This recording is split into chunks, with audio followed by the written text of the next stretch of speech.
नमस्कार, मैं हूं दीपक चौरसिया। स्पेशल शो बोले बजट में आपका स्वागत है। तमाम उम्मीदों के बीच आज वित्त मंत्री अरुण जेटली ने 2018-19 का आम बजट पेश किया। मोदी सरकार के लिए बजट इसलिए खास है क्योंकि 2019 के लोकसभा चुनाव से पहले ये सरकार का आखिरी पूर्ण बजट है और इसकी झलक आज के बजट में भी देखने को मिलेगी। मोदी सरकार ने देश की करीब आधी आबादी से ज्यादा के वोटों बैंक को साधने की कोशिश वाला बजट पेश किया है। ऐसा हम इसलिए कह रहे हैं क्योंकि बजट में गांव, गरीब और खास तौर से किसानों पर सबसे ज्यादा फोकस किया गया है। दरअसल देश की करीब 68% आबादी ग्रामीण इलाकों में रहती है और 59% आबादी की आजीविका सीधे तौर से कृषि से जुड़ी है। आप लोग देखें तो फिलहाल देश में करीब 9.5 करोड़ किसान परिवार हैं। औसतन एक परिवार में अगर 3 वोटर भी हैं तो भी ये आंकड़ा काफी बड़ा होता है। सबसे पहले बात किसानों के लिए सरकार ने सबसे बड़ा ऐलान फसलों के न्यूनतम समर्थन मूल्य को लेकर किया है। बजट में सरकार ने इसे 1.5 गुना कर दिया है। वहीं आलू, प्याज और टमाटर के किसानों के लिए भी सरकार ने अलग से ऑपरेशन ग्रीन लॉन्च करने का ऐलान किया है। इसके लिए बजट में 500 करोड़ रुपए का प्रावधान है। दरअसल ऑपरेशन ग्रीन कमोबेश ऑपरेशन फ्लड की तरह है, जिसमें अमूल जैसी कोऑपरेटिव का विकास होगा। किसानों से अलग गांव और गरीब को साधने के लिए उज्ज्वला योजना का दायरा बढ़ाया गया है।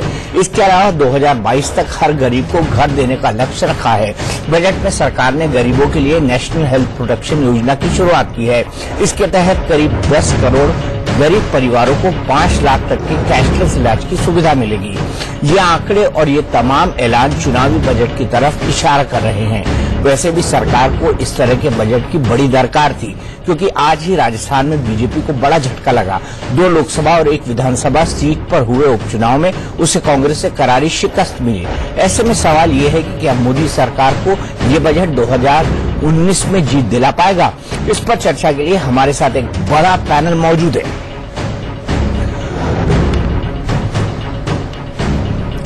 हमारे साथ हैं डॉक्टर किरीट सोमैया, एमपी हैं लोकसभा के, आर्थिक मामलों के बड़े जानकार हैं, मुंबई नॉर्थ ईस्ट से सांसद है। पीएल पूनिया साहब सीनियर लीडर हैं, नेशनल स्पोक्स पर्सन है कांग्रेस पार्टी के और राज्यसभा के मेंबर ऑफ पार्लियामेंट है। अमर सिंह जी हैं, एमपी है राज्यसभा के। आज हम उनको एक पॉलिटिकल एनालिस्ट की तरह ले रहे हैं। और प्रदीप सिंह जी हैं, सीनियर जर्नलिस्ट, वरिष्ठ पत्रकार। वो हमसे बात करेंगे कि इसके बजट के कितने चुनावी मतलब है। लेकिन किरीट भाई, सबसे पहले 2019 में वोट दिला पाएगा ये बजट? हर वक्त अगर वोट की सोचेंगे तो फिर 2022 में हर एक को घर नहीं मिलेगा। हर वक्त वोट की बात करेंगे तो नोटबंदी आ ही नहीं सकती। अच्छा काम करोगे तो वोट आपो आप आएंगे। और मुझे ये विश्वास है कि आयुष्मान भारत जैसे अमेरिका में ओबामा हेल्थ केयर एक क्रांतिकारी कदम जैसा ओबामा ने वहां उठाया था, ऐसा ये नमो हेल्थ केयर की स्कीम ये सिर्फ भारतीय जनता पार्टी का आयुष्य नहीं, लेकिन हिंदुस्तान के लोकतंत्र के आयुष्य को आगे बढ़ाने वाली, सुदृढ़ करने वाली स्कीम है।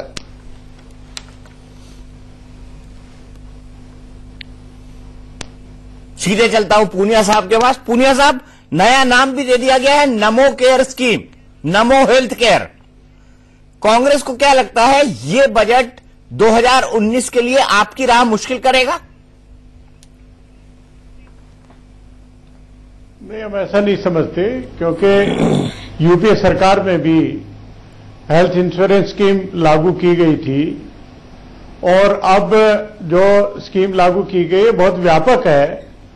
10 करोड़ परिवारों में 50 करोड़ पूरे सदस्यों को मिला के और 5 लाख तक की सहायता जो हॉस्पिटलाइज होंगे उनको देने की योजना है। ये अभी इसकी पूरी रूपरेखा तो मैं समझता हूं किरीट सोमैया जी बताएंगे कि राज्य सरकार, केंद्र सरकार मिलकर इस योजना को बनाएंगे। जो इसके लिए क्या अलग से कोई इंश्योरेंस कंपनी बनेगी जो इसको हैंडल करेगी।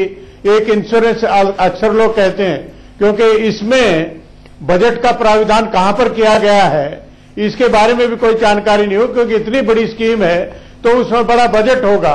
अगर इंश्योरेंस प्रीमियम ही देखा जाए 15,000 अगर एक परिवार का होगा तो भी 1.5 लाख करोड़ रुपया का प्राविधान होना चाहिए।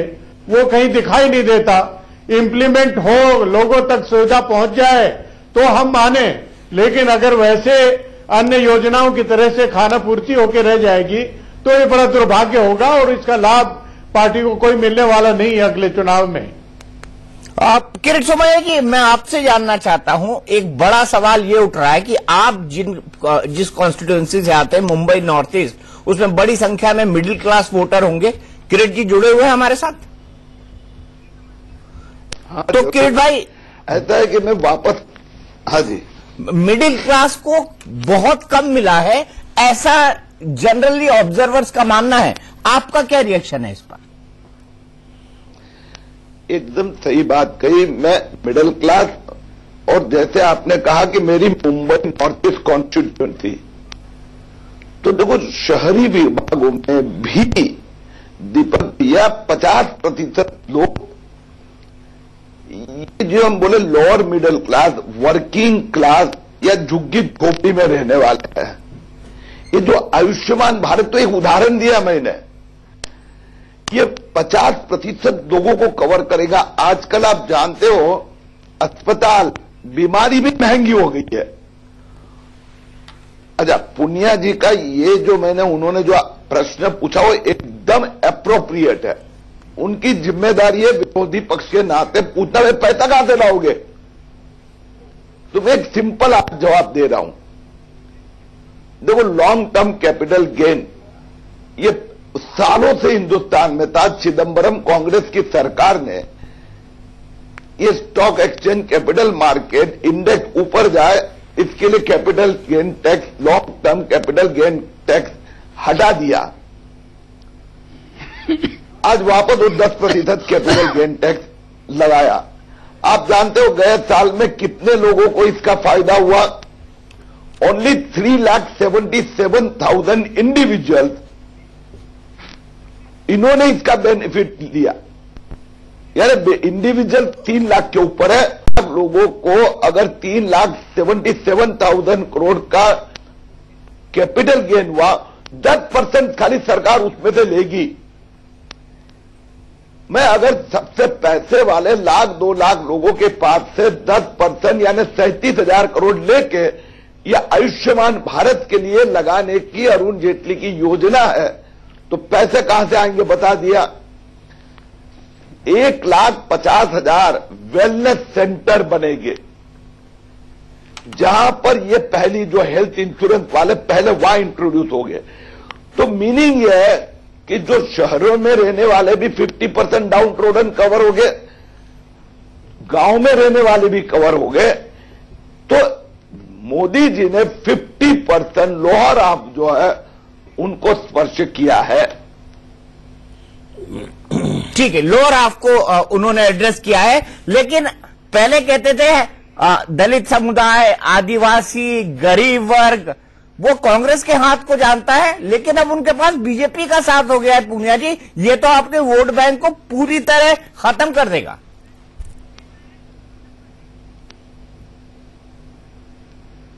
देखिए, दलित और आदिवासी बीजेपी के साथ हो गया है, मैं समझ में नहीं आ रहा कि किस आधार पर कहा जा रहा है। आज उन्होंने जो प्राविधान निशाना तो उन्हीं पर साधा है, निशाना तो उन्हीं पर साधा है, और पिछले चुनाव में उनको वोट भी किया। शेड्यूल्ड कास्ट, मैं आपको बता दूं कि अनुसूचित जाति के लिए उन्होंने कहा कि 59,100 कुछ करोड़ का प्राविधान किया विभिन्न योजनाओं में, और आदिवासियों के लिए 39,000 करोड़ का प्राविधान किया है। लेकिन ये प्राविधान केवल योजना उन योजनाओं पे है जो कि सीधे अनुसूचित जाति से या आदिवासी से संबंध नहीं है। पहले जब जो शेड्यूल का सब प्लान और ट्राइबल सब प्लान के माध्यम से ये पैसा खर्च होता था, तो उसकी अकाउंटेबिलिटी होती थी, उसकी मॉनिटरिंग होती थी। उन योजनाओं पे वास्तव में अनुसूचित जाति के लिए खर्च हो रहा है कि नहीं हो रहा है, आदिवासी के लिए खर्च हो रहा है कि नहीं हो रहा, ये देखा जाता था। लेकिन पिछले बजट में शेड्यूल कास्ट सब प्लान और ट्राइबल सब प्लान का कंसेप्ट खत्म कर दिया और एक लिस्ट लगा दी गई। उसमें सरकार की कोई जवाबदेही नहीं है, कोई जिम्मेवारी नहीं है कि वो पैसा वास्तव में अनुसूचित जाति और जनजाति के लिए खर्च हो रहा है। और एक बहुत बड़ा सबसे जो मैनुअल स्कैवेंजिंग, आप टॉयलेट कंस्ट्रक्शन की तो बात करते हैं, लेकिन मैनुअल स्कैवेंजर्स को रिहेबिलिटेशन के लिए आपने क्या किया उसका तो जिक्र तक नहीं किया है। आज भी रेलवे को देख लीजिए और विभागों में देख लीजिए, जो हाथ से सफाई करते हैं, मल को साफ करते हैं, उसकी चिंता नहीं है, उसके बारे में कुछ नहीं बताया। तो अनुसूचित जाति और आदिवासी किस तरीके से भारतीय जनता पार्टी के साथ में चला जाएगा। उनको तो जो अधिकार मिले थे, उनको जो सुविधा मिली थी, उनको जो बजट मिला था, वो तो उनको उन्होंने वापस ले लिया। एक एकलव्य योजना जो विद्यालय शुरू करने के, जैसे नवोदय विद्यालय, उसकी तर्ज के ऊपर आदिवासी इलाकों में खोलने की बात है, वो कब आएगी, कब जाएगी, किस तरह से बनेगी, वो अब आगे की देखी बात है। लेकिन तत्काल जो सुविधा बजट की मिलती थी, उसके साथ आदिवासी और दलित के साथ में उनके खिलाफ धोखेबाजी की गई है, वो खुश नहीं है, प्रसन्न नहीं है। तो किसी भी सूरत में वो भारतीय जनता पार्टी के साथ चले गए, ये मैं नहीं मानता। अमर सिंह जी, मेरा बड़ा सीधा सवाल है। सीधा सवाल यह है कि 2019 में क्या ये बजट मोदी जी को वोट दिलवा पाएगा? क्योंकि किरण भाई ने तो नाम भी रख दिया उनकी हेल्थ केयर स्कीम का, ओबामा केयर की तर्ज पे नमो केयर। देखिए, मैं एक बात आपको स्पष्ट रूप से कहना चाहूंगा। मुझे बहुत खुशी है कि कांग्रेस के प्रवक्ता, हमारे बड़े पुराने मित्र श्री पन्नालाल पुनिया जी जिस तरह से बहस कर रहे हैं, बहुत ही सारगर्भित और तर्कपूर्ण तरीके से कर रहे हैं। लेकिन एक बिंदु जो उन्होंने उठाया है कि जो मल साफ करने वालों का, उसके प्रति मेरी सहमति है। लेकिन और दूसरी बात उन्होंने कही है कि साधन कहां से आएगा, तो यह एक चुनौती जरूर है। लेकिन अप्रत्यक्ष रूप से उन्होंने मान लिया है कि अगर साधन का प्रबंध ये कर लिए और साधन का प्रबंधन के बाद इस बजट को क्या क्रियान्वयन हो गया जमीनी स्तर पर, इस बजट को मैं अब तक के तमाम बजटों से अधिक अच्छा बजट मानता हूं। और जो लोग मोदी जी के ऊपर ये आरोप लगाते थे कि सूट बूट की सरकार है, मैं बहुत ही विनम्रता से कहना चाहता हूं कि वो सूट बूट तो 10 लाख में गुलाम हो गया। और ये अरुण जेटली का बजट नहीं, अरुण जेटली वित्त मंत्री है, नरेंद्र मोदी जी का बजट है। और नरेंद्र मोदी जी के बजट को जो अरुण जेटली जी ने प्रस्तुत किया है, उसमें मैं स्पष्ट रूप से कहना चाहूंगा कि किरीट सोमैया जी का उत्तर बिल्कुल ठीक है। 3,77,000 करोड़, लगभग 4 लाख करोड़। एक आरोप ये लगाते हैं अरविंद केजरीवाल, भाई अरविंद केजरीवाल जी ऐसे नेता, ये आगे अडानी और पीछे अंबानी। ये पहला बजट है जिसमें मुझे ना अडानी दिख रहे हैं ना अंबानी दिख रहे हैं। बल्कि अगर नुकसान किसी का होगा तो अडानी और अंबानी ऐसे लोगों का ही नुकसान सबसे ज्यादा होगा।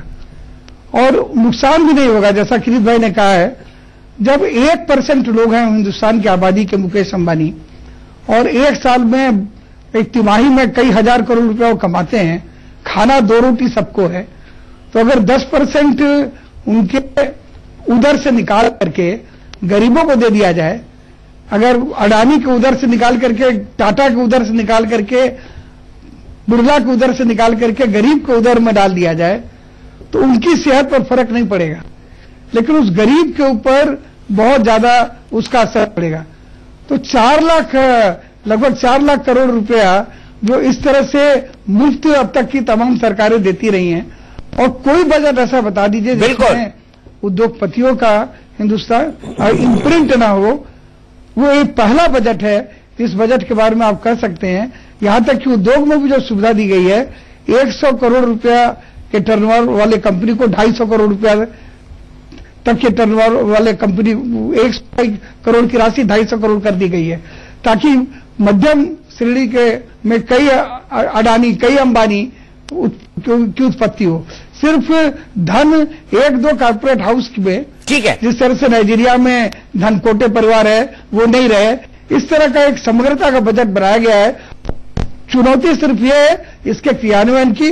अगर इसका क्रियान्वयन हुआ और प्रचार हुआ, जो आपको लगता है कि मोदी जी का व्यक्तित्व और संघ के, राष्ट्रीय स्वयंसेवक संघ के प्रतिबद्ध कार्यकर्ता का निश्चित रूप से पूरे देश में व्यापक प्रचार करेंगे और इसका लाभ नरेंद्र मोदी सरकार को और नरेंद्र मोदी जी के नेतृत्व को निश्चित रूप से प्राप्त होगा। ठीक है, ब्रेक के लिए रुकते हैं, शार्प ब्रेक। उसके बाद प्रदीप सिंह जी से बहस की शुरुआत करेंगे।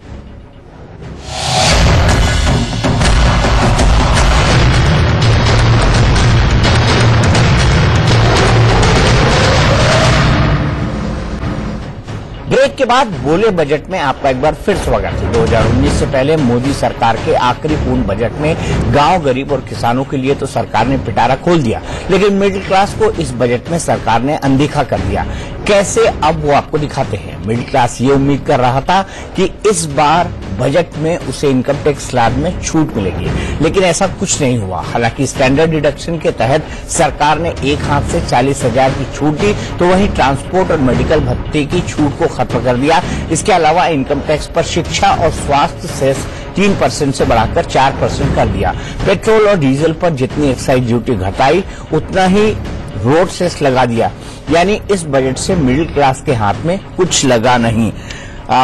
सीधे चलता हूं प्रदीप सिंह जी के पास। प्रदीप सिंह जी, मुझे ये बताइए, एंटिकल वोटर है, बिजनेसमैन होता है, आपने उसको, छोटा बिजनेसमैन जो छोटा उद्योग करता है, बनिया जिसको बोलते हैं हम लोग, माफ कीजिएगा ये लैंग्वेज यूज कर रहा हूं, लेकिन उसको तो कुछ नहीं दिया, उसको एड्रेस नहीं किया। इस क्रिटिसिज्म को कैसे देखते हैं? नहीं, देखिए, एक तो ये जो आयुष्मान भारत योजना है, 70 साल में एक केंद्र सरकार की योजना है जो ईमानदारी से, बिना किसी रुकावट के और बहुत प्रभावी ढंग से लागू हुई, वो उज्ज्वला योजना है। अगर ये सरकार इस आयुष्मान भारत योजना को उसी तरह लागू कर पाई तो ये गेम चेंजर होगा। अगर नहीं कर पाती है तो उसका नुकसान भी होगा, एक बात। दूसरा, जहां तक मिडिल क्लास और व्यापारी वर्ग का सवाल है, देखिए, मिडिल क्लास के लिए समस्या यह है कि अभी डायरेक्ट टैक्स कोड बन रहा है, उसकी रिपोर्ट आएगी, उसके बाद वो पार्लियामेंट की स्टैंडिंग कमेटी, सेलेक्ट कमेटी कहीं जाएगा, वहां से रिकमेंडेशन आने के बाद ही सरकार कुछ कर सकती है। इनकम टैक्स, देखिए, सबसे ज्यादा सबका जो है वो मिडिल क्लास का इनकम टैक्स स्लैब और उसकी दरों को लेकर होता है। तो वो मुझे लगता है कि 2018 के आखिर तक कुछ न कुछ मिडिल क्लास के लिए घोषणा होगी। लेकिन ये भी है कि ये सरकार और नरेंद्र मोदी और अमित शाह की पार्टी अपना वोट बैंक का चरित्र बदल रही है, विस्तार करना चाहती है, विस्तार कर रही है। जो मेरा वोट है वो तो मिलेगा मुझे, एडिशनल कुछ और मिल जाए। कि आखिर मिडिल क्लास नाराज हो जाएगा बीजेपी से तो कहां जाएगा? आपने गुजरात में देखा, नोटा इतनी बड़ी संख्या में हुआ, या सूरत में देखा, इतनी नाराजगी तो शायद ही कभी किसी पार्टी से दिखी हो। इसके बावजूद या तो लोगों ने बीजेपी को वोट किया या वोट देने ही नहीं गए। तो ये कहीं ना कहीं आश्वस्त है सरकार कि ये हमारा ट्रेडिशनल वोटर है, जिसे व्यापारियों ने भी कहा जो नाराज थे कि भाई बुरे दिनों में तो इनके साथ रहे, अब अच्छे दिन इनके ये सत्ता में है तो इनको छोड़ के कहां चले जाएं। तो सरकार आश्वस्त भी है और कुछ करेगी भी, लेकिन इस सरकार का लक्ष्य जो है वो भारतीय जनता पार्टी का जो जनाधार है उसको व्यापक बनाने का है। उसमें अभी तक देखिए, जो समाज का वंचित वर्ग था वो कांग्रेस के साथ ट्रेडिशनली जुड़ा हुआ था, बीजेपी को नहीं मिलता था। कभी कोई इमोशनल इशू हुआ, अयोध्या जैसे मुद्दे हुए तो आ जाता था, उसके बाद फिर चला जाता था।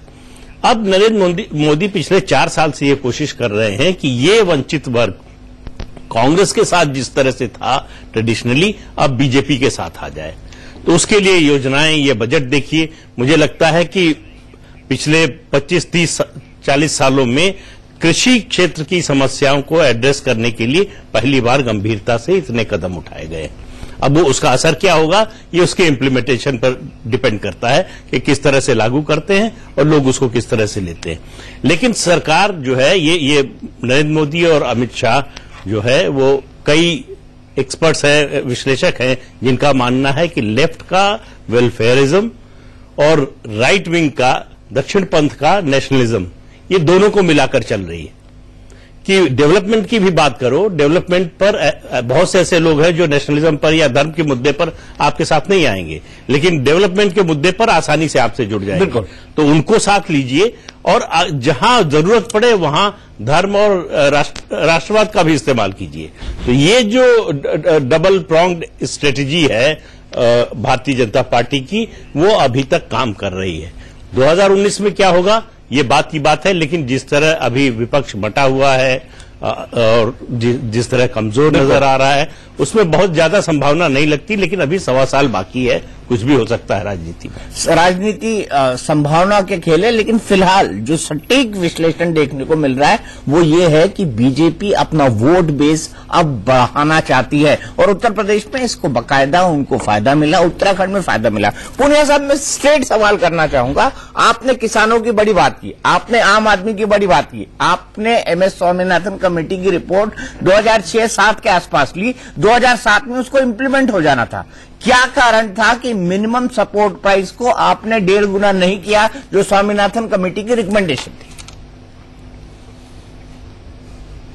देखिए, MS स्वामीनाथन की रिकमेंडेशन, कमीशन की रिकमेंडेशन के अनुसार जो support price, minimum support price में निरंतर हम बढ़ाते गए और यही कोशिश थी कि हम उस स्तर पर पहुंच जाएं जो स्वामीनाथन कमीशन की रिपोर्ट के आधार पर हो। और आज भारतीय जनता पार्टी ने इसका वादा तो जरूर किया, लेकिन सरकार बनते ही सुप्रीम कोर्ट में एफिडेविट फाइल किया कि नहीं, ये हम नहीं करेंगे। लेकिन आज तो कर दिया ना, आज तो कर दिया, आज तो कर दिया। आप 2007 से लेकर 2014 तक कैसे बैठे रहे?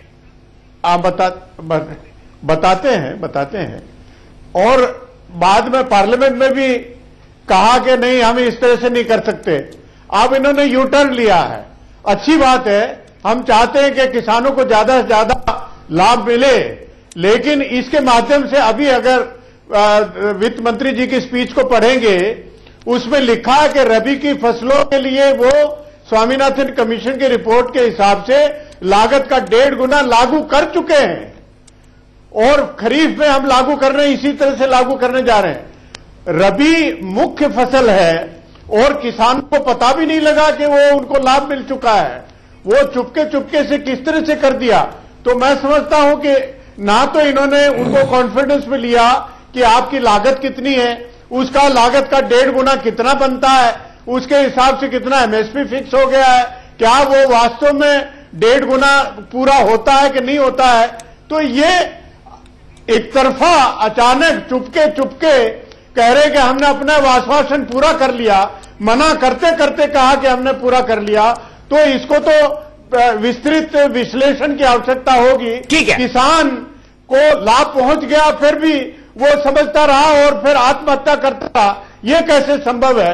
और अगर ये कहते कि हाँ 1.5 गुना करेंगे, हम स्वागत करते, लेकिन ये कहते कि हम 1.5 गुना कर चुके हैं, जो कि ना किसान को पता, ना हमको पता, ना किसी को पता है, दुनिया को पता है, लेकिन ये कहते हैं कि हम उनको मदद कर चुके हैं। ठीक है, तो ये है तो जो दोहरी बात है और आगे चल के देखेंगे कि इसमें क्या निकलता है। किरीट जी, छोटा सा एक जवाब चाहूंगा, क्लोजिंग कमेंट होगा, फिर मैं अमर सिंह जी से वन लाइनर पूछूंगा। अमर सिंह जी के वन लाइनर्स का मैं कायल हूं, इसलिए उनसे पूछूंगा कि आखिरी वन लाइनर क्या होगा इस बजट के लिए आपका। तब तक अमर सिंह जी सोचे, तब तक मुझे आखिरी जवाब दीजिए, पूनिया जी के इस क्रिटिसिज्म को आप कैसे लेते हैं? मैं एकदम स्वीकार करता हूं कि भारतीय जनता पार्टी को देर हो गई। वास्तव में 70 साल देश में देर हो गई। 70 साल के बाद में पहली बार MSP जो उत्पादन जो कॉस्ट है उसके आधार पर यह सरकार ने घोषित करने का तय किया 1.5 टाइम। ये पहली बार हुआ। पहली बार सीनियर सिटीजन कंसेप्ट को रिकॉग्निशन दिया गया।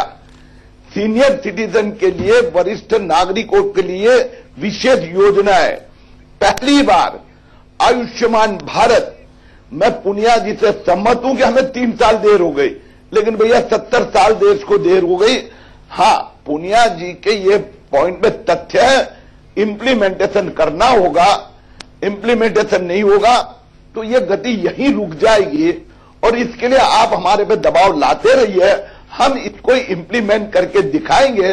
जैसे मैंने कहा, आयुष्मान भारत के लिए पैसे कहां से आएंगे, इसी प्रकार से हर एक चीज के लिए पैसे लाएंगे और गरीब, किसान, मजदूर, सीनियर सिटीजन सबका भला करेंगे। ठीक है अमर सिंह जी, आखिरी मिनट है मेरे पास, 30 सेकंड में इस बजट के लिए आपका फेमस वन लाइनर क्या होगा? देखिए, देर की बात कर रहे हैं तो सुबह का भूला अगर शाम को आ जाए दुरुस्त तो उसको भूला नहीं भटका नहीं कहते। आना है तो राह में कुछ फेर नहीं है, मोदी के राज में तेर है लेकिन 70 साल पुरानी अंधेर नहीं है। चलिए, बहुत बहुत शुक्रिया अमर सिंह जी। हम इस बहस को यहीं रोकेंगे, लेकिन 10 बजे सुशांत आएंगे प्रश्नकाल के साथ और बताएंगे आपको कि लड्डू बजट आखिरकार है क्या।